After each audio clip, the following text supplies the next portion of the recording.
Bom dia, boa tarde, boa noite. Seja muito bem-vindo, seja muito bem-vinda a mais um Falando de Dinheiro. E essa edição do podcast está mais uma vez especial. Hoje eu bati um papo com Presley Vasconcelos. Ele é mestre em economia, tem um trabalho muito bom, tanto no lado da economia quanto no lado das finanças, de estudo de economia aprofundado, programas sociais, impacto de inflação, tanto o lado das finanças pessoais, fazendo um trabalho muito bom nas redes sociais. Vou deixar o perfil dele por aqui na descrição para você acompanhar. E como ele fala, né? Nós batemos um papo de economia para pessoas reais. Não vou me aprofundar, não. Teve programa social, inflação, decisões financeiras. Tá muito bom. Acompanha aí. Então, pessoal, muito bem-vindo, muito bem-vinda. Você que está acompanhando aqui mais uma edição do Falando de Dinheiro. Hoje eu estou com o Presley Vasconcelos, economista, tem doutorado, né, Presley? Mestre em Economia. Mestre em Economia. Eu conheci Presley em um projeto que a gente fez com a NAD Finanças durante a eleição. Mas antes de aprofundar o tema, deixar a Presley se apresentar, muito obrigado por participar aceitar o convite, Presley. Conta um pouquinho, resume para quem não te conhece ainda, quem é Presley Vasconcelos.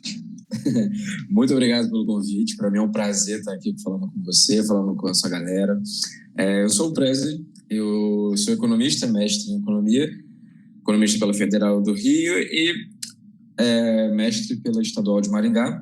E faço estudos na área de desenvolvimento socioeconômico, economia social, estudo pobreza, mercado de trabalho.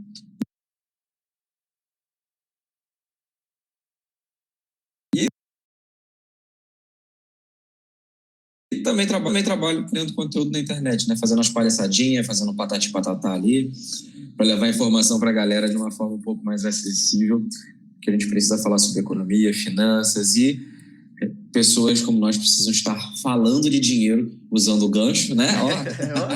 Ó, que o marketing está falando de dinheiro justamente para que a gente tenha mais acesso sempre. Pode deixar suas redes sociais aí para quem quiser te seguir. Vou deixar na descrição do episódio, quem quiser acompanhar. Perfeito. Rede social é Instagram, TikTok, Twitter, Encruzilhada, tudo, @eupresley. Tudo, vocês encontram lá, @eupresley. Presley como se escreve do Elvis, isso, mas não vem do Elvis. Vem de onde? Aproveitando o momento. Rapaz, momento... Então, cara, todo mundo acha que é por conta do Elvis, né? Dependendo da situação e do ambiente, eu falo que é para poder... Eu achava que era. Eu falei para minha esposa que era, inclusive. Então...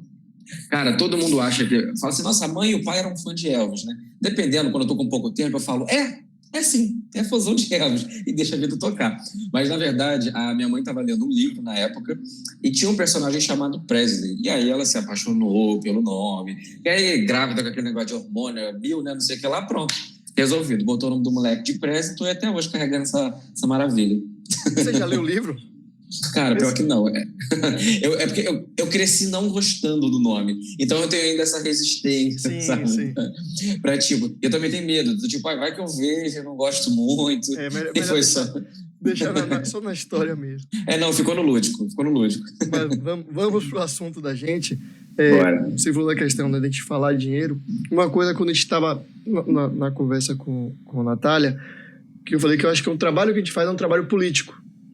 Não é somente de falar de finanças, organizar finanças, mas é político para as pessoas entenderem, saberem o que acontece com elas no dia a dia, as decisões que elas podem tomar e como isso influencia na vida delas, né? E você tem muito esse lado na sua atuação nas redes sociais, não é isso? Sim, é porque eu senti muita falta disso quando eu comecei. Assim que eu terminei o mestrado, eu observei que aquilo que eu produzia não chegava nas pessoas. Então, por exemplo, a minha dissertação de mestrado eu fiz baseado numa fake news, né? Eu estava esses dias conversando com um amigo que eu estou desmentindo fake news desde o mestrado. Porque eu fiz baseado naquela concepção de que as pessoas falam que programa social é para sustentar vagabundo, né? De que as pessoas não querem trabalhar, de que quer fazer filho para viver de Bolsa Família e tudo mais. E o que eu encontrei na minha dissertação, obviamente, foi o contrário. As pessoas ofertam mais trabalho. E aí, quando eu observei isso, eu falei, a galera tem que ficar sabendo disso. Falei, como é que a gente tem esse tipo de informação aqui e não chega até essa galera, né? Tipo, que realmente precisa saber. E foi que eu comecei a atuar na rede social. Eu falei, não, preciso gerar isso. E aí, quando eu cheguei na rede social, a gente encontrava os econocoaches, né? Aquela galera liberal que do acorde 5 horas da manhã grita na frente do espelho que você é um vencedor. Toma um banho gelado. O banho gelado, o negócio de milagre da manhã, essas porra toda. E aí eu falei, cara, essa não é a realidade da grande maioria. E essa não vai ser a realidade da grande maioria por muito tempo. E aí eu comecei a justamente tentar me aproximar das pessoas com isso. Então, a visão do economista, que sempre a pessoa fala, o que o economista faz? A pessoa acha que ele está economizando no tomate. Tipo, não, que a gente ensina a economizar qual alface, o crespo ou a outra, ou a lisa, sabe? E não tem nada a ver com isso. A gente estuda também isso, mas muitas outras coisas. Então eu falei, eu preciso quebrar esses estereótipos da profissão e sendo quem eu sou, respeitando a forma como eu falo, a forma como eu me comunico. E como eu sempre gostei da internet, eu falei, não, é a hora. Eu vou tentar juntar a fome com a vontade de comer e vou tentar fazer com que as pessoas enxerguem, porque como você disse no começo, a gente vive economia, a gente vive política o tempo inteiro, né? Então não tem como a gente desassociar isso, né? Hoje, se a pessoa não consegue comprar mais 10 pães franceses, tendo que levar 9, não é por conta do padeiro, não. A culpa não é do padeiro, a culpa é da política, a culpa é da economia. E as pessoas precisam entender, né? Só que informação tem em todo lugar, né? A internet está aí, livros à beça. Só que como que essa informação é passada, que eu acho que faz toda a diferença. Existe meio que como fosse um grupinho, né? As pessoas falam difícil para dificultar o entendimento da população em geral. De mostrar assim, não, nós detemos o conhecimento, vocês não detêm, vocês vão fazer o que eu mando. Eu acho que isso até... É que assim, eu sou meio contra a teoria de conspiração, mas nesse sentido assim, eu acredito muito que tem esse plano maior de deixar a galera ignorante, sabe? Porque o povo burro é o povo pro outro lado. Sim. Né? Eu acho que não seria nem para deixar ignorante assim do controle, mas assim, essa área do conhecimento aqui vocês não acessam. Só eu que tenho esse poder de ser o doutor, de ser o... Sim. Porque o Brasil tem muitas dessas carteiradas, né? No Brasil tem, mas eu acho que essa questão de assim, você pode saber, mas esse tipo de conhecimento não, é meu. Você não vai ter acesso, né? Não, eu concordo super. Inclusive, até na própria academia, né? Isso acaba ficando muito fechado. Foi até o que eu falei, né? Tipo, a minha motivação foi de jogar pra fora. Que eu falei, porra, a gente tá produzindo muita coisa bacana, muita informação maneira, só que fica aqui, tipo, e você não vê a pessoa digitando lá no Google escolar, lá, Google acadêmico, para procurar. A pessoa vai nos portais de notícia e tudo mais, que nem sempre pegam as informações produzidas pelas universidades brasileiras, que, porra, cara, as universidades brasileiras são muito boas. Nós temos pesquisadores muito bons e muito sérios para isso, sabe? Então tem essa elitização do conhecimento, que é uma coisa que eu falei, olha, não, você tem que parar com isso. A gente tem que começar a falar de uma forma de divulgar a ciência, sim, divulgar, mostrar o que está acontecendo, porque senão a gente não caminha, né? Tipo, senão a gente só vai ficar voltando para trás e ficar acreditando aí em banheiro unissex. As ideias.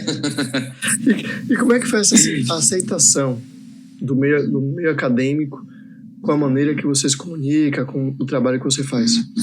Rapaz, porradas tudo quanto que é lado. Só que eu meio que deixei de lado. Falei, deixa eu falar, sabe? Porque, né, a pessoa que está me ouvindo agora e talvez não conheça o meu trabalho, eu sou aquele tipo de pessoa que está na internet e sendo quem eu sou. Então, falo palavrão, brinco, faço piada, faço... Vou contextualizar aqui. Até esse dia você botou no Stories. Você faz uns vídeos no Instagram de camiseta, de regata, de camisa. Exatamente. E aí o pessoal acha que, tipo assim... Tem um grupo, esse dia tava discussão, né, assim, grupo de planejadores, algumas pessoas, a gente tem que se posicionar como as pessoas querem receber a gente. Não, a gente tem que posicionar como a gente é.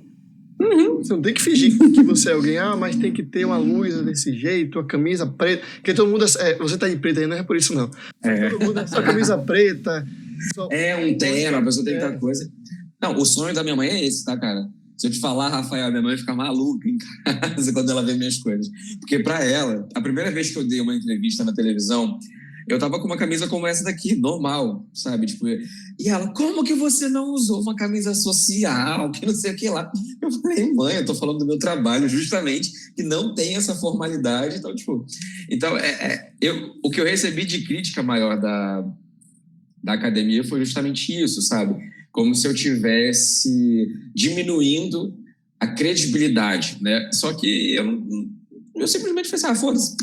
Falei, cara, 2 trabalhos, um de falar e outro de desfalar, porque o meu trabalho aqui, eu consigo dividir muito bem, sabe? Eu não gosto de ser 2 profissionais, o Presley economista e o Presley pessoa, né? Então, eu sou o mesmo. Então, da mesma forma que eu brinco nos stories e falo palavrão, xoxo coach liberal e brinco e tudo mais, eu faço, sei lá, com os meus amigos em casa tomando uma cerveja, sabe? E é isso que faz com que as pessoas se conectam, né? Porque falar difícil, falar esses economiquês doidos, assim, cara, o povo não gosta, né? Tipo, e não só não gosta, como também é desanimador. Então, agora, no período das eleições, principalmente, nos comentários que eu mais gostava de receber era que as pessoas falavam, olha, eu antes eu não entendia nada do que as pessoas falavam de economia, e agora, por conta desse vídeo aí, de 1 minuto e meio, eu consegui entender. Fez sentido para minha cabeça. Eu falei, pô, olha só a falta, né, que faz de uma pessoa dialogar de igual para igual, sem essa coisa do tipo, eu sou bom, eu sou o doutor, eu sou não sei o quê, e achar que o outro não é digno de saber do seu conhecimento, sabe? E é uma questão simples, assim, quanto mais as pessoas souberem o que fazer com o dinheiro delas, ou como as decisões, as questões impactam na vida delas, elas vão lidar melhor com o dinheiro. Exatamente. E é uma questão que eu não consigo entender a lógica. Eu não gosto de falar que é a lógica capitalista, que eu não acho que é o socialista, não é o modelo. São as pessoas que transformam aquilo ali em algo que não presta. Sim. Porque quanto mais as pessoas estiverem bem informadas, tomarem melhores decisões financeiras, ganhar mais, vai comprar mais, vai gastar mais, o empresário vai ganhar mais, vai poder expandir o negócio, ter vida melhor, contratar mais pessoas. É um ciclo que se completa. Sim. Só que entra a ganância humana. Exatamente. E eu costumo muito falar isso com o pessoal, que a gente aprende a seguir o ciclo da vida sem olhar o ciclo econômico, né?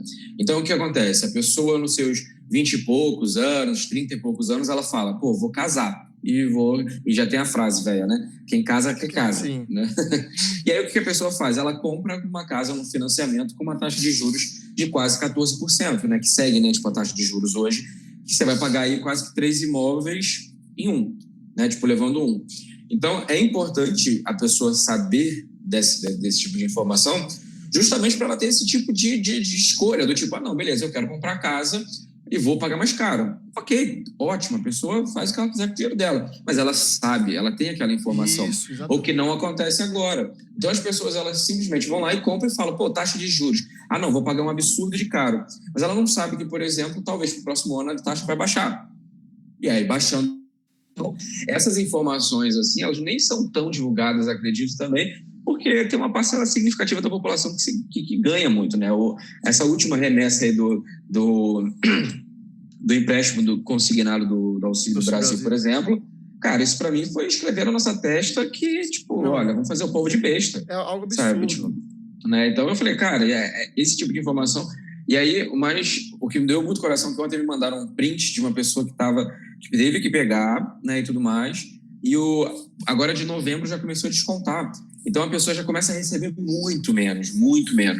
E aí você fica com aquela, poxa, cara, a gente sabe que tem essa situação, o sistema como um todo acaba, né, tipo, passando por cima até da própria humanidade para poder garantir o lucro, né? Como se já não tivesse muito. Né? Sim. Você falou da questão do Auxílio Brasil. Quando foi anunciado, foi regulamentado, não lembro bem, que eu coloquei uma crítica no Twitter, alguém me você não quer que o pobre tenha acesso ao dinheiro. Não é, o problema não é ter acesso. Muito pelo contrário. O problema é o que vai acontecer depois. Porque a pessoa que não tem informação, não tem todos o que poderia ter de conhecimento, ela vai querer pagar a conta dela no mês. Se está vindo dinheiro que ajuda ela a pagar a conta ali agora, ela vai pagar. O que vai acontecer depois, ela nem pensa. Não pensa. Ela vive, e aí, não sei se você já leu o livro Escassez. Esse ainda não. Depois dê uma olhada, é muito bom. Que fala que o cérebro tem uma banda, largura de banda que eles usam no livro. E à medida que você vai tendo preocupações, essa largura vai diminuindo para você pensar, para você raciocinar. E aí, quando você está com escassez financeira, por exemplo, você não tem uma largura de banda grande para pensar no futuro. Você vai no desespero. Exato. Você só pensa em pagar minha conta, quero pagar a conta. E aí, quando vem o auxílio que era 400, vem 200, daqui a 2 meses que começa a pagar, e você entra no mesmo ciclo de novo. Aí pega, não consegui nada. E aí fica para sempre assim. Não é questão do pobre não ter acesso ao dinheiro. É o que ele como, tem um mínimo, pelo menos, naquele período. Porque é complicada essa questão, justamente por isso, porque as pessoas acham, né, inclusive até a própria questão do auxílio e das outras pegas e tudo mais, é que na economia não existe algo que é 100% momentâneo, tipo, de agora, sabe? A gente precisa analisar o contexto. A própria estrutura, né, tipo, de financiamento, igual essas baixas aí da inflação na canetada que o Bolsonaro fez, Sim. né? Tipo, para baixar o combustível. Cara, isso vai ser um perigo, vai ser uma bomba relógio para a gente daqui a um tempo. Por quê? Foram retirados de locais que são importantes para os estados, né? Que é o ICMS. Daí, eu também, quando eu fiz um vídeo falando sobre isso, as pessoas falaram assim, mas então você quer que o pobre pague imposto? Eu falei, não, cara, não é isso. Não é isso. É que quando você faz uma medida deflacionária, tu precisa dar uma base. Sim. Você precisa ter, né? Tipo, eu participei de um podcast esses dias e falei também sobre essa questão. Eu falei, olha, o que aconteceu é o cara chegar ali na bancada do José das Couves e falar assim, seu Zé, a couve de R$2 vai ser 50 centavos agora. Daí ele vai virar para você e vai falar assim, como?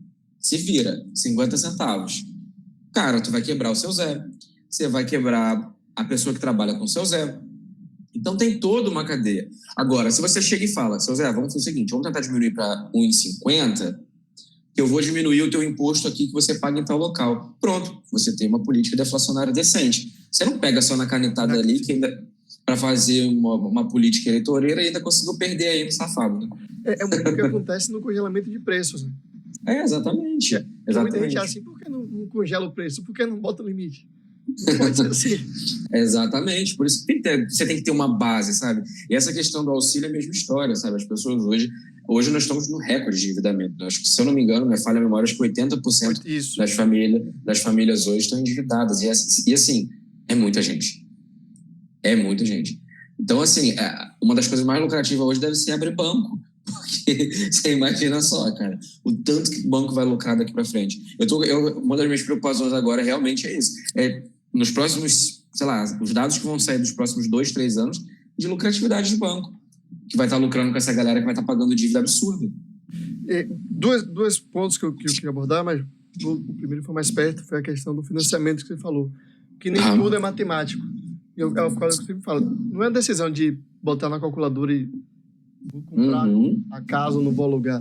Porque tem a questão de histórico brasileiro, gosta de ter casa própria, se sentir bem. Você tem que ponderar o emocional e o matemático. Isso vai para casa, fazer casamento, então é um absurdo. Se você vai comprar bolo, eu vou comprar um bolo. O bolo é R$100. Ah, não, é um bolo pro casamento. É 1.000. É tudo assim. Se for para casamento, não é mais. Aí são decisões que tem que ponderar os dois lados. Claro, com certeza. E o emocional. Mas você pode pagar mais. Tá certo, tá errado? Não tá certo, não tá errado. Agora você tem que saber por que você está pagando mais. E que você está pagando mais. Que é essa que é a questão de disseminar esse conhecimento, né? Exatamente. Eu sempre falei muito a respeito dessa questão, né? Que eu vejo duas racionalidades, né? A emotiva e a econômica, que é a questão financeira. Então, eu gosto de falar com o meu público exatamente sobre esse ponto. Se você quer comprar uma casa, não tem nenhum filho da puta no mundo que vai falar para você que está fazendo merda comprando. Ele não tem esse direito. Por quê? Como você falou, a gente tem essa cultura nossa de comprar por motivo X, Y, Z. Às vezes a pessoa ela quer comprar uma casa para poder comprar com um quintal grande, porque quer botar os filhos tudo para morar no quintal. Sim. Perfeito, né? Então, não existe essa questão da concepção do certo e do errado. Mas é importante você colocar na ponta do lápis e aí tomar a decisão, e aí que vem a importância do nosso trabalho. Que aí você vai tomar uma decisão com base no conhecimento. que é o que diferencia o que acontece hoje. Que eu falei, as pessoas elas compram e estão nem aí, não sabe se... na verdade, não é nem questão de estar nem aí, é questão de que não tem esse conhecimento ainda e é muito complicado. E quando você vai fazer um financiamento, os caras te dão um catatal de papel com as letrinhas miúdas, e aí daí, no final das contas, o cara pega só quer saber de pagar o boleto, porque, tipo, não vai entender. Que aquela ideia assim, cabe no bolso? Dá para pagar essa parcela aqui? Se deu para pagar a parcela, não se preocupa com mais nada. E aí, às vezes, as pessoas não fazem nem o somatório para ver, tipo assim, lá no final das contas, tipo, tá, quanto que eu paguei? Aí quando chega os juros, a pessoa fala, caraca, dava para eu comprar, sei lá, tipo, uma casa 5 vezes maior, dava para eu comprar outra casa e tudo mais, né? Então, essa questão do financiamento, na minha opinião, ela não existe um ponto certo e um ponto errado. Ela existe aquela observação subjetiva de cada um. Então, se a pessoa, se ela quer comprar uma casa porque, sei lá, ela quer fazer uma fonte com unicórnio, ela quer botar um negócio de polidense na sala, cara, é a vontade dela. E eu falo isso por mim próprio, né? Tipo, pela minha experiência. Eu tenho muita vontade de comprar um sítio na região rural da cidade dos meus pais para eles. Mas é assim, pegar, dar a chave na mão deles e falar assim, toma, é seu. Se vira aí. Se vira. Se quiser vender, se quiser enfiar no rabo, faça o que quiser. Agora, mas pelo menos dê. Se eu fosse observar pela ótica econômica, do mercado financeiro e tudo mais, pegasse o dinheiro, aplicava, colocava em fundo imobiliário, em tesouro, não sei o quê, pronto. Os velhos iam ficar tranquilos recebendo dinheiro na conta deles. Mas eu tenho essa vontade porque eu quero que meus pais fiquem lá mexendo com galinha, façam as coisas deles porque eles adoram essas paradas. Então, eu quero fazer isso. Porque é uma motivação subjetiva. Agora, se eu estivesse observando só o lado econômico, só o lado financeiro, aí sim, eu poderia colocar e aplicar esse dinheiro porque renderia mais. E é isso que eu defendo. Eu acho que a gente precisa tomar decisões autônomas com conhecimento. Exato. Porque aí, do contrário, não faz sentido, né? A gente fazer uma coisa no escuro. É um tiro no escuro que você dá quando você pega um financiamento, principalmente no cenário abusivo que a gente tem. Que qualquer coisa que você faz é uma taxa, qualquer coisa que você faz é um adicional de juros que colocam. Porque, tipo, o cara, nem assim, a pessoa que está trabalhando no banco, ela não pode nem ser vista como a pessoa, né? Tipo, como o engenheiro. Não. Porque nada mais é do que um trabalhador como nós. Então, tipo assim, o sistema financeiro como um todo que possibilita isso, sabe? É como o sistema coloca as coisas. A pessoa tá ali, tem que vender, tem que bater meta. Se não bater meta, não ganha o salário dela. Exatamente. Então tá a mesma coisa que a gente. Você falou da questão das decisões, né, de comprar, dos imóveis, de ter a decisão racional e emocional. Vai muito dessa ponderação, é algo que eu sempre falo, não, a gente tem que comprar sabendo o que está fazendo. Sim. Você pode comprar, você pode vender, pode alugar, e não existe uma regra pronta para todo mundo, que cai para todo mundo. Porque tem muitas influências aí que não compre imóvel, viva de aluguel. E aí sai falando, viva de aluguel, viva de aluguel, viva de aluguel. Você vai ver, comprou uma casa, volta a falar, comprei a casa. Uma nova Ville fazendo tour, né? Exatamente. Tour pela minha casa nova. Você vai falar pra você, viva de aluguel, você compra o curso dela, e esse dinheiro que você gastou comprando o curso dela, ela tá comprando a casa, enquanto você tá de aluguel pagando o curso dela. Aí depois faz vídeo fazendo tour e falando por que eu comprei a minha casa. Exato. Aí vai todo mundo agora correr atrás de comprar um novo curso de como comprar a casa nova. Como pagar essa casa. Pessoal, não tem regra. O que é pra mim não vai servir pra Presley, não vai servir pro meu vizinho, pra minha vizinha. Cada um tem uma coisa, pondere, não tem... É tudo aluguel, é tudo casa, não. Veja o que vale a pena pra você. Mas eu queria entrar na questão do seu mestrado, a questão do programa social. Sim, claro. A gente está, assim, espero que volte, né, agora, para os critérios melhores, específicos do Bolsa Família, que já o governo Lula eleito já deu indícios que vai voltar, né? Sim. E é algo que vai muito na linha que você falou, né? O pensamento que as pessoas tinham que programa social só servia para alimentar vagabundo. Sim. Quando você não tem critérios, exatamente é para isso. É alimentar vagabundo e ter voto. Exato. Quando você tem critérios, tem um programa de base para a saída daquela pessoa, com a segurança, que ela vai passar tanto tempo lá, depois de tanto tempo ela pode sair, se perder o emprego, volta sem problema. Essa política ajuda a manter e ajuda a fazer com que as pessoas progridam, né? Sim. É que a política social, para ela ser bem feita, ela precisa seguir alguns caminhos, né? Como assim? Ela precisa ter o começo, que é a transferência direta de renda. Aí você tem uma contrapartida, que a gente chama de condicionalidade. E aí você tem ali no finalzinho desse túnel, né? O túnel mágico, que é o ponto onde a pessoa supera a situação de extrema ou de pobreza, né? O programa Bolsa Família, ele fez isso. Inclusive, o programa Bolsa Família, ele é premiado, ele é prestigiado para tudo quanto é canto no mundo, justamente por ter ajudado isso. E tem essa diferença, né? Então, o programa Bolsa Família, ele vem com algumas condicionalidades justamente para dar uma base para a pessoa conseguir sair da pobreza. Daí a pessoa fala, tá, mas tipo, R$ 50 a pessoa sai da pobreza? Não é só a transferência direta de renda, vem a condicionalidade. A condicionalidade, para mim, assim, que é a chave, é a criança na escola. Né? Por mais que muitas pessoas falem, mas toda criança, né? Porque a gente ouve muito isso dessa galera do alto dos seus apartamentos falando, mas criança não fica em casa. Não, tem muita criança que fica em casa, tem criança que fica em casa para ajudar na roça. Então, tipo assim, é uma realidade completamente distinta da grande maioria das pessoas. Mas existe muito isso. Então, quando a pessoa está uma das condicionalidades, primeiro, vem a questão da autonomia financeira da mulher, né? Que o programa Bolsa Família ele é destinado majoritariamente para mães, né? Para a mulher, justamente por conta disso, porque a mulher ela tende a cuidar melhor do dinheiro relacionado à casa, né? Então é mais focado nisso, então ele já ajuda na autonomia financeira da mulher. E tem essa questão de você ter os filhos na escola, né? Você tem que ter a presença, você tem que ter, se eu não me engano, 85%, né, de acordo com o programa que tinha lá, de presença. E isso ajuda muito porque com a criança na escola, você, libera a mão de obra da mãe, que foi o que eu encontrei na minha dissertação, então você aumenta a oferta de trabalho da mulher, então, ou seja, já quebramos ali a perna do bolsonarista que fala sobre fazer filho para poder ter Bolsa Família e para criar vagabundo.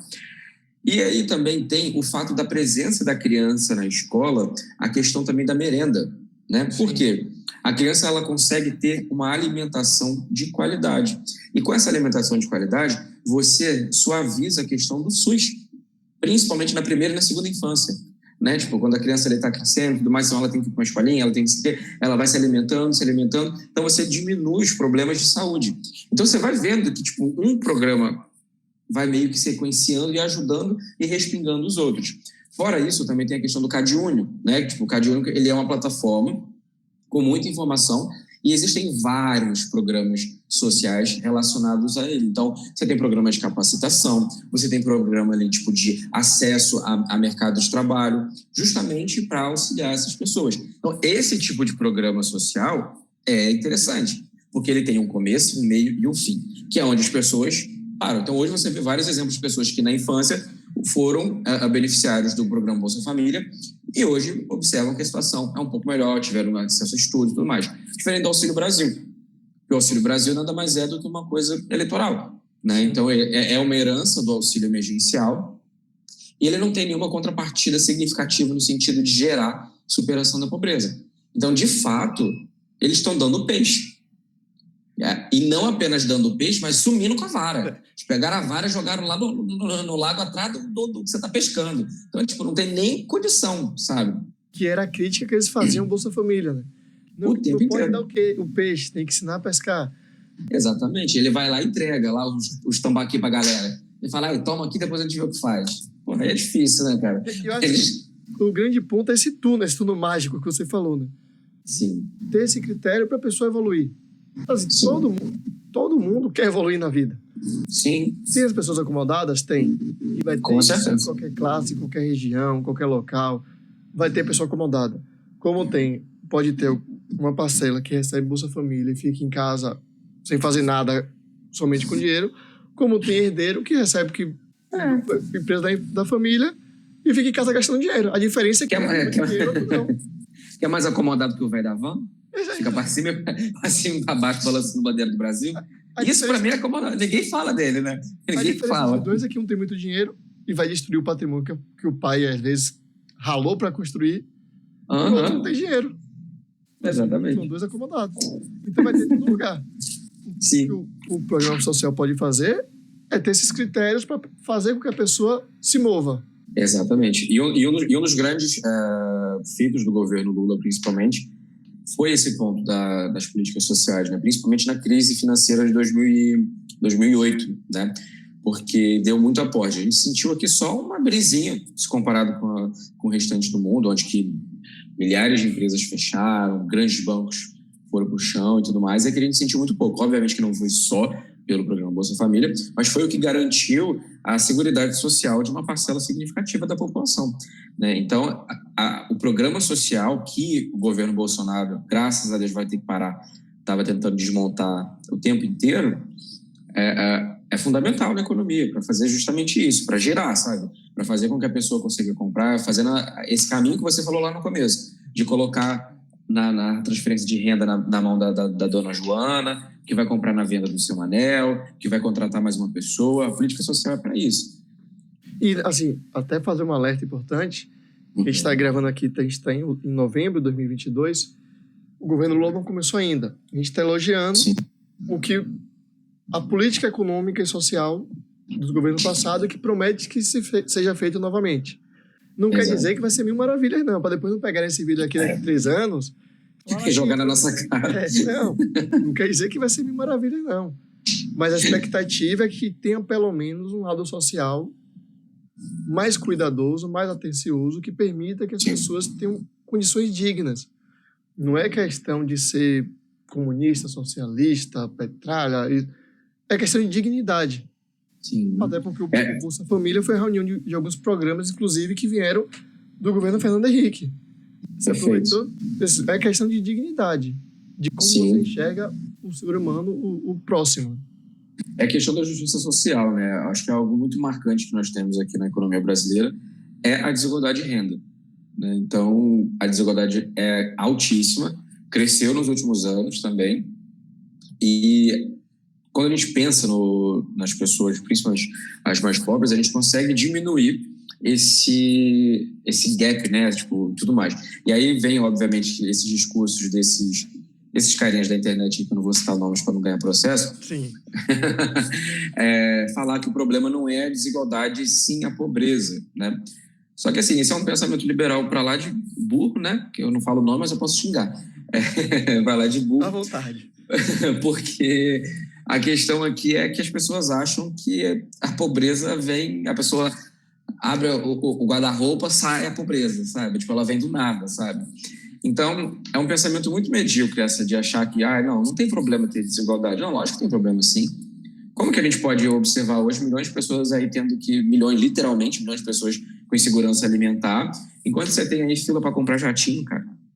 Assim, eu até acho que você pode falar que o maior problema não é a desigualdade. Se você pensar, é melhor diminuir a desigualdade ou aumentar alguma coisa aqui.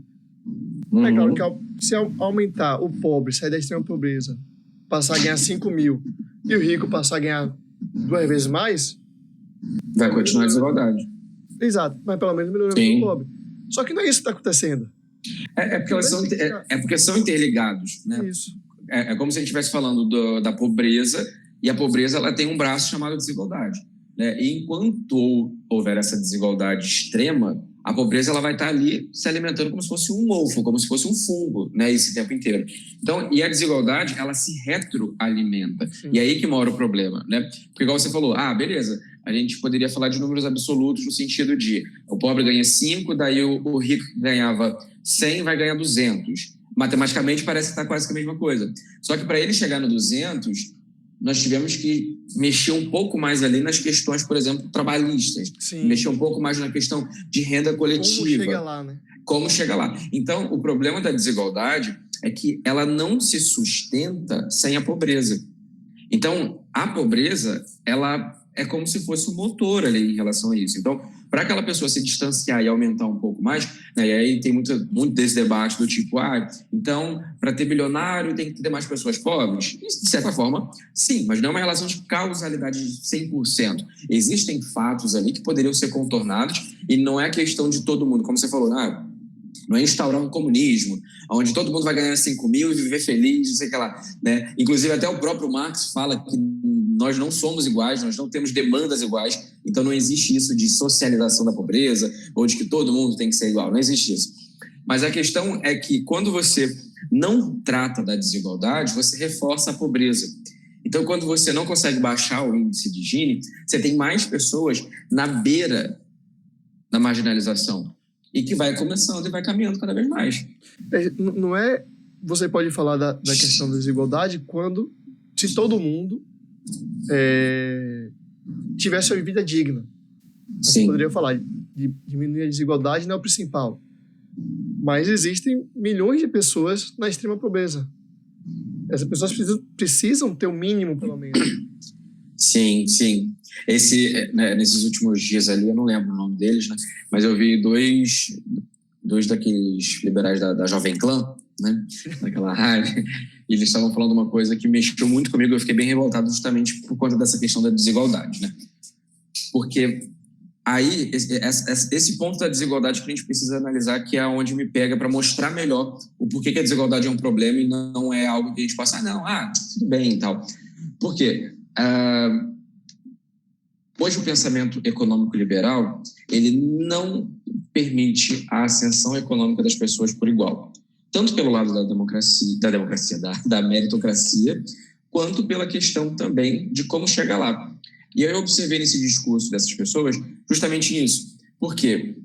O problema não é, segundo eles, né, o problema não é a desigualdade de renda, porque o bilionário, quando se torna bilionário, ele vira uma pessoa adepta à filantropia. Então, ele vai doar, ele vai fazer um instituto. E assim, é um mundo tão mágico de Alice no País das Maravilhas. Parece folhetim de testemunho de Jeová, sabe? Eu falo assim, gente, eu queria muito viver nesse mundo, porque não é assim que funciona. Os caras fazem isso para isenção fiscal. Exato.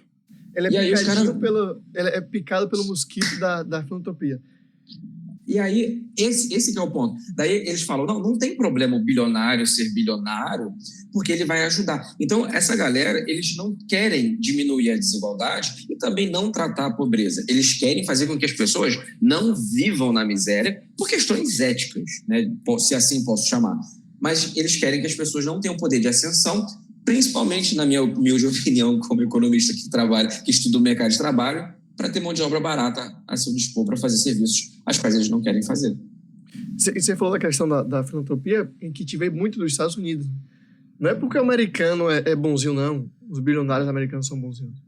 Eles colocam tudo na fundação, que leva o nome deles, banca a vida deles, porque assim, quando eles morrerem, não vai mais de 50%, 40% para o Estado. Fica em nome da fundação. Exatamente. Fica na família deles. É isso que eu ia falar, que geralmente está ali com a família, né? Exato. Não é vai cuidar do... Não, e a gente não precisa nem ir longe. Nem longe. Como você falou, né, a gente está em novembro, então as manifestações ainda, né, bolsonaristas ainda estão acontecendo e estão sendo financiadas por empresários. Sim. Não é porque eles são gente boa, são bacanas. Não, o pessoal está lá na fila, vou lá dar um pão com mortadela para a galera. Lógico que não, porque eles estão pensando em interesses maiores, sabe? Então, justamente para manter. E aí que eles fazem esse discurso da informação, de jogar fake news, de patrocinar coisa no YouTube, por aí vai, justamente porque o interesse deles é maior. E com relação, aproveitando ainda nesse lado da desigualdade, com relação à desigualdade e à comunicação, ao seu trabalho nas redes sociais, como é que você consegue pegar um público amplo de uma forma que todo mundo consiga entender? Porque as necessidades de uma pessoa na classe média hoje, normal brasileira, são umas. Necessidade de um entendimento, inclusive, de quem está na pobreza é outro, de quem está na extrema pobreza é outro. E todo mundo hoje, quase todo mundo, não vou generalizar, tem acesso a um celular que vai para o Instagram. Tem uma rede social. Sim. E são pessoas que podem consumir o conteúdo. E que espero consumam cada vez mais e parem de ficar vendo só memes, só rios de dancinha, fazendo a thread do TikTok. Usem pelo menos 5 minutos por dia para consumir um conteúdo. Uma informação, né? Exato, para aprender. Como é que você avalia esse lado dessa desigualdade? Dessa desigualdade para poder acessar esse público? É que, assim, eu sou muito adepto à questão da responsabilidade da influência, né? Da mesma forma que, por exemplo, vários remédios são controlados, que alguns alimentos são cortados pelo Ministério, pelo Anvisa e tudo mais, a gente precisa também ter responsabilidade naquilo que a gente fala e com o público que a gente atinge, né? Uma das maiores críticas que eu tenho a esses influenciadores da área de economia e de finanças, especialmente os maiores, é justamente esse descolamento da realidade, e aí a pessoa se coloca num posicionamento do tipo, não é o público qual eu falo. Então, não é porque não é o público que você fala que você não tem responsabilidade com aquilo que você fala. E aí eu acho que ter essa responsabilidade na influência já é um primeiro passo para você entender que, por exemplo, eu não posso falar que a pessoa ela é maluca se ela não está fazendo reserva de emergência. Porque a gente está numa situação em que, cara, quem tem reserva de emergência hoje está muito na frente de muita gente, né? Então, a gente precisa analisar. Eu primeiro, né? Tipo, no meu trabalho, eu tento fazer isso. O segundo ponto é sempre tentar fazer o que eu falo, né? Tipo, tem meu slogan nas redes sociais, eu falo de economia para pessoas reais, né? Então, eu tento pegar a maioria, né? Obviamente que a gente não consegue atender a todos, porque nas redes sociais a gente tem desde aquela pessoa que está lutando com seu salário mínimo ou está desempregada, até aquela pessoa que tira um dinheiro interessante. E para falar de economia dessa forma, eu tento ser o mais responsável no sentido de mostrar a realidade. Do tipo, olha só, não existe meritocracia, então eu não vou fazer um discurso meritocrata aqui para você. Não é trabalhando, o Elon Musk não ficou bilionário trabalhando não sei quantos trilhões a mais do que a gente. Não foi isso que aconteceu. E não é também colocando tudo na bolsa, não é investindo. E não foi fazendo day trade, né? Não foi fazendo day trade. Então, tipo assim, a questão aqui que eu tento fazer é essa, é mostrar com essa realidade e tentar fazer com que a pessoa, assim como a gente conversou sobre aquela questão do financiamento, com que aquela pessoa chegue e fale, olha, beleza, eu tenho todas as informações e aí eu faço aquilo que eu, dentro dos meus cursos, dentro dos meus conteúdos, eu sempre falo, olha, você vai pegar todas as informações que eu te dei e você vai converter para a sua realidade. E aí você aplica sem nenhum tipo de cobrança, porque cada um parte de uma forma diferente. Então, eu tento fazer isso, mas obviamente que eu não consigo, até porque não dá o tempo inteiro, que são, né? Boa parte do conteúdo vai ser só falando, gente, é isso, isso, isso. Mas, tipo, eu tento fazer essa fala um pouco mais responsável nesse sentido. Primeiro, porque dependendo da forma que você fala para as pessoas na internet hoje, você desincentiva a educação financeira. Então, se você fala, por exemplo, que a pessoa, olha, o ideal é você ter 8 meses de reserva de emergência dos seus gastos. Pô, o cara, às vezes, tem R$50, não tem R$30 para fazer uma obturação se precisar. Eu não consigo pagar os gastos do mês. Como é que eu Exatamente, 10. Aí a pessoa vira e fala, cara, é irreal. Daí ela não percebe que, por exemplo, às vezes ela não consegue pegar os 8 meses, mas tipo, poxa, tenta pagar, juntar um dinheirinho para conseguir pagar a conta de luz do próximo mês.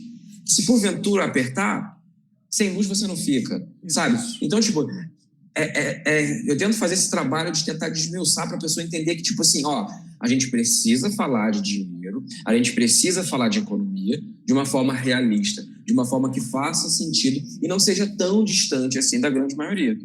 Essa questão, por exemplo, da reserva, que eu também tenho muito cuidado ao falar, eu sempre faço ressalvas e às vezes acho que as ressalvas ficam chatas, que toda hora falando assim, lembre da sua realidade, não incluindo todo mundo, porque no Twitter mesmo, você coloca, guarde 1 mês do salário, aí alguém vai botar.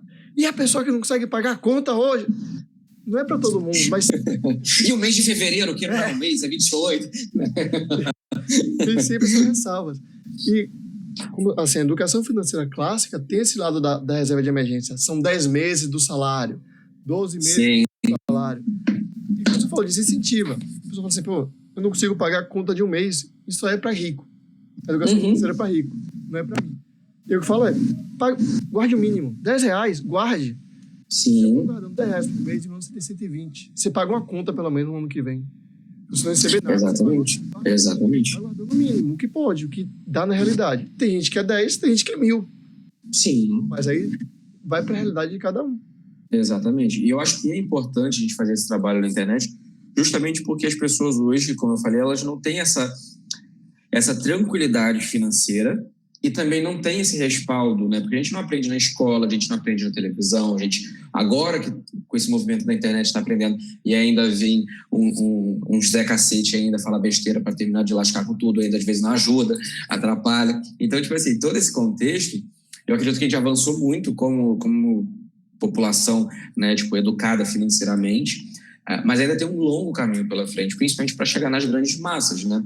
Porque hoje esse endividamento, óbvio que eu não quero associar o endividamento à falta de educação financeira, mas a educação financeira, o conhecimento sobre economia diminuiria muito esse cenário de endividamento, principalmente na questão dos juros, né? De entender a questão dos juros, de organização financeira mesmo. Então, eu acho que levar dessa forma um pouco mais leve, um pouco mais realista, faz com que aquela pessoa fale, olha, pode ser que eu não consiga juntar 8 meses para uma reserva, mas pode ser que eu consiga em 3 meses tentar juntar o valor do meu aluguel, ou o valor de pagar, sei lá, minha conta de luz, ou pagar o coisa para se der algum problema, né? Então, a gente precisa tentar ajustar. O que acontece hoje é o contrário, a pessoa vê, fala que não é nem um pouco próximo da realidade dela, toca por foda-se, vai vivendo a vida dela, porque afinal de contas está todo mundo querendo fazer seus corres, todo mundo quer viver bem, todo mundo quer conquistar suas coisas. Então, às vezes a pessoa fala, olha, tem que trabalhar mais, tem que fazer isso, tem que fazer aquilo outro. E aí diminui qualidade de vida, diminui várias outras coisas. Então, acaba que entender um pouco mais disso pode ajudar e melhora a qualidade de vida, que é onde que eu tento chegar com o meu trabalho, né, nesse ponto. Eu vou entrar num ponto polêmico aqui para encerrar, principalmente na esquerda, né? Da mais esquerda como a gente, de educação financeira. Porque quem trabalha com educação financeira ou com investimento não é investimento, mas finanças, visto como todo mundo a primeira impressão é que é capitalista, malvadão. Vai destruir todo mundo. Exatamente. E que tem esse debate longo que a educação financeira não pode ser ensinada nas escolas. Eu vi gente falando que ensinar a educação financeira é propagar o que o capitalismo quer. Assim, uma resistência muito grande à educação financeira. Não é a educação financeira que vai resolver tudo. Exato. A professora Vera Lúcia que fala que ela não é tamanho único. Não é igual para todo mundo. E não é o herói da Marvel que vai entrar ali e vai falar, opa, salvei o dia, vamos salvar o... Não é assim. Ela tem que vir acompanhada de fiscalização, de agências reguladoras, de melhor oportunidade, de igualdade, mais igualdade, né, de igualdade de renda. Mas ela é importante. Sim. E eu, na minha visão, ela é fundamental para ser ensinada nas escolas. Sim. Para que a pessoa tenha uma base de conhecimento. Só que também não pode chegar assim para o professor e falar, professor, a partir do ano que vem, você vai ensinar educação financeira na escola. Explica o CDB aí para a galera. Exatamente, o professor que nunca teve na formação dele um contato, independente de professor, qualquer pessoa que nunca teve um contato com a educação financeira. É preciso fazer um trabalho também de qualificação de quem vai propagar esse conteúdo nas escolas. Mas é fundamental que exista. Não sei qual é a sua visão com relação a isso. A educação financeira nas escolas? Sim. Eu acho importante, porque tem muito essa questão, né? Tipo, vai propagar o capitalismo e as garras e tudo mais. E assim, eu sou bem realista, sabe, Rafael? Eu acho que não existe... nós saímos do mundo capitalista, igual a questão do pessoal falar, o capitalismo de iPhone, o comunista de iPhone, e não sei o que lá. E assim, dê a César o que é de César, né? É possível a gente pegar e viver de escambo hoje? Não. É possível a gente não usar banco? Não. A gente tem crítica ao sistema? Sim, como qualquer outro que aconteceria aqui, nosso papel aqui é falar mal, né? Mas a questão da educação financeira nas escolas é justamente para poder fazer com que a gente crie cidadãos que consigam ter melhores escolhas, né? E quando a gente fala melhores escolhas, é saber identificar o que está acontecendo, é saber reconhecer. E é importante também saber como que essa educação financeira também é passada, né? Da mesma forma que existem críticas das pessoas em relação à história que é contada nas escolas, que às vezes só é contada só do lado que ganhou na bomba, né? Ganhou guerra na bomba. Às vezes, né, tipo, a própria questão da literatura. Então, a educação financeira eu acho muito importante, né? Mas ela não é o que vai salvar. Não adianta nada ter pessoas que saibam fazer muito bem enquanto você não tem emprego. É a mesma questão, né, que inclusive da questão da educação. Não adianta nada você ter toda a população formada com ensino superior se você não tem indústria, se você não tem emprego para absorver essa galera. Então, eu acho que a educação financeira é um dos braços que pode ajudar nessa questão. Porque não ter educação financeira, a gente está vendo isso refletido em diversos problemas atuais. E eu acho que precisa ser muito bem estudado para chegar nesse ponto. Tá? Tipo, como que a gente vai chegar nas escolas, né? E é por isso que a gente faz esse trabalho na internet, tentar fazer com que as pessoas reproduzam dentro dos seus lares, né? Façam com seus filhos, ensinem o valor do dinheiro e mostrem essas questões e tudo mais de uma maneira mais realista. Agora, é um problema a ser enfrentado de vários lados, porque assim, quando você fala de educação financeira, você fala de dinheiro, e como você fala de dinheiro também, hoje essa galera que já estava defendendo há pouco tempo atrás o homeschooling, né? Sim. Daqui a pouco vai falar que a educação financeira tá doutrinando, tá criando o marxismo cultural e essas coisas, e essas palhaçadas que o povo fica inventando. Então, assim, eu acho que é um debate que precisa ser feito. Eu acho que as crianças e adolescentes e tudo mais precisam saber, inclusive no ensino superior, viu? Inclusive nos próprios ensinos superiores. Eu acredito que tem essa deficiência. Sim. E assim, em relação ao ensino superior, muitos profissionais saem, e aí a gente viveu um período de pejotização das profissões, sem ter a mínima noção de como fazer um controle das finanças PJ, pessoal, de organizar, porque não teve na faculdade uma matéria que seja.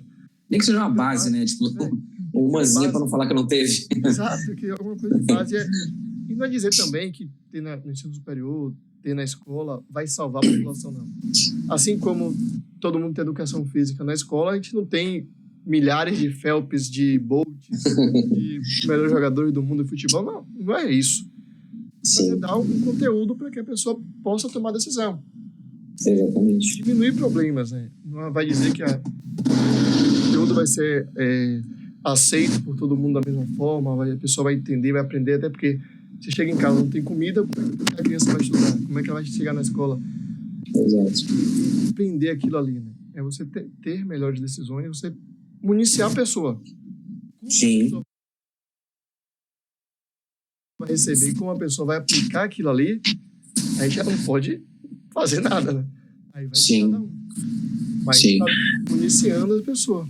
É por isso que é um trabalho horizontal, né, quando a gente fala nesse sentido, né? Então vem a questão da política social, aí vem política educacional. Então, tipo, você monta um caminho ali para que aquela pessoa consiga ter esses recursos. Porque também não adianta nada você falar com a galera, tipo assim, você chega na escola e fala, então, você tem que fazer 50% do teu salário para isso, 30% para aquilo e não sei o quê. Ou aqueles videozinhos da trend de TikTok de vez em quando aparece, sabe? Tipo, como que eu administro um salário de R$2.000?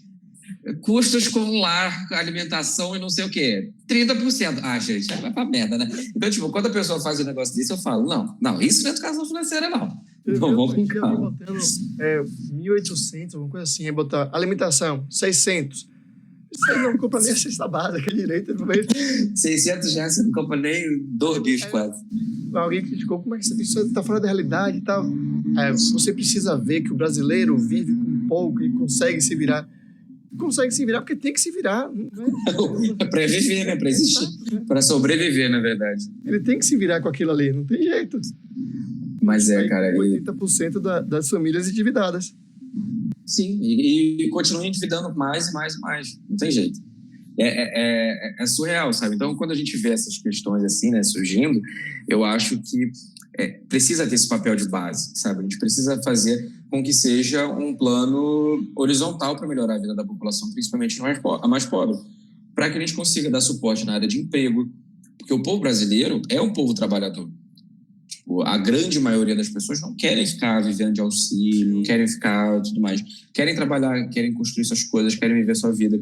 Então, a partir do momento que você gera essa base, que você gera você cria um ambiente saudável financeiramente para a pessoa, né? Porque, tipo, só ensinar a fórmula, a matemática está aí já tem muito tempo, né? Então, precisa ter essa base, né, tipo, para poder fazer. Por isso que eu falo que a educação financeira, ela não faz tudo, mas ela está lhe ajudando, sabe?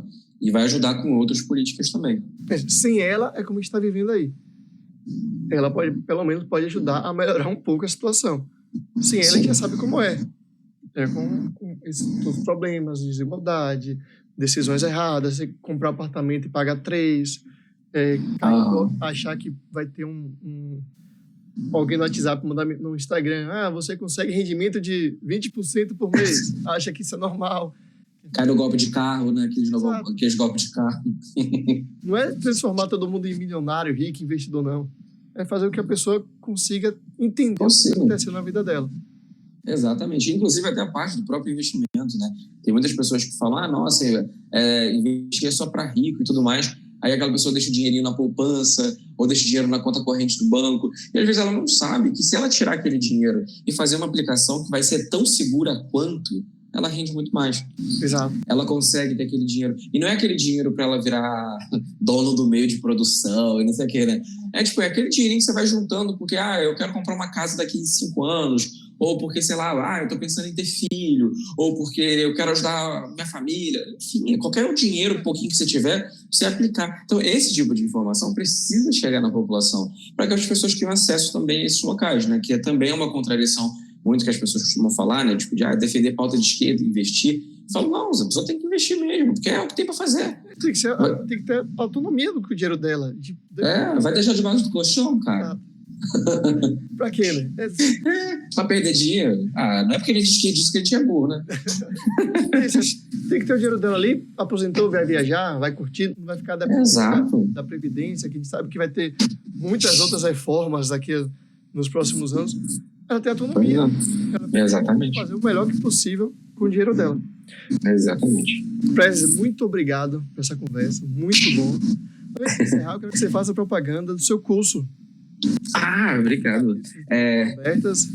Sim, eu estou com as inscrições abertas agora do Finanças na Prática. É o meu curso de Finanças Pessoais e Investimento, onde eu ensino dessa mesma forma que a gente conversou aqui, de uma forma realista. Eu mostro como a pessoa faz um planejamento, analisando, né, pegando a pessoa desde o comecinho, né, falando um pouco sobre esse ponto de como que ela consegue administrar a renda dela, independente se ela está no ponto de estar endividada, se ela está no ponto de começando a vida, né? E a gente conversa sobre questões também de entendimento, a filosofia por trás do dinheiro, como que a gente lida com o dinheiro, a parte até psicológica, né, com o dinheiro, falando sobre investimento, ensino sobre economia também, para a pessoa ter esse conhecimento, né, sobre essa questão de entender aumentou a taxa de juros, o que está dizendo, o que isso impacta, ou, enfim, vários outros termos aí que são importantes para a nossa vida financeira. E aí eu abordo isso de uma forma sem meritocracia, sem mandar os outros tomar banho gelado, sem subir ninguém na montanha, sem fazer essas coisas, né? De uma forma bem tranquila, bem dinâmica também, que eu falo que é um curso que eu produzi para o jovem adulto cansado, sabe? Aquele que trabalhou o dia inteiro, quer assistir uma coisa tomando a cerveja. Sim. Exatamente. Então, assim, é o tipo de curso que eu me propus a fazer. É um curso para você assistir tomando uma Heineken em casa. Para quem gosta de Heineken.